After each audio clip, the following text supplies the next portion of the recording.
What's up everybody, my name is Ming, and today we're gonna make pumpkin waffles from scratch. It's so easy to make the most crispy and fluffy waffles at home. And I'm gonna show you some really cool tricks to get there. And it starts with the flour. We're going to use cake flour for its low protein content, and then add some cornstarch to lower the gluten formation. Then add the butter, brown sugar, and baking soda.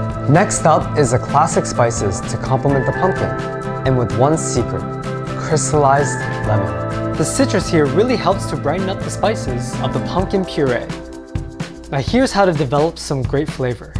Heat up milk to about 100 degrees Fahrenheit, and then add your yeast.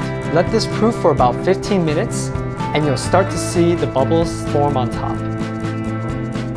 So let's work on the egg whites. And the secret here is to whisk until they're at stiff peaks to make the insides really fluffy. We're gonna bring this all together by gently folding it into a batter. We don't want to overmix here, or else the batter will develop too much gluten and we'll lose some of that airiness. Let the batter rest for 30 minutes and let the yeast do its thing. And while you're waiting, make sure to smash that like button and subscribe to help our channel grow. So right before we cook the waffles, splash a little bit of water on the iron and make sure it's sizzling. So here's that secret that will really elevate the pumpkin flavor. Candied ginger. This really makes that pumpkin flavor pop. People will bite into this waffle and be like, what? Sprinkle bits of the torched candied ginger right before cooking. But how do we know when the waffles are done? The best way is to watch until there's barely any steam.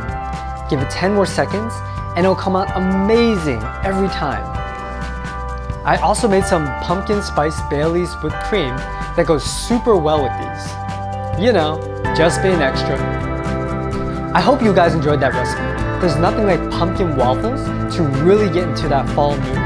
And if you did end up making this, let me know down in the comments. I'd love to hear about it. And I'll see you in the next one when it's time to eat again.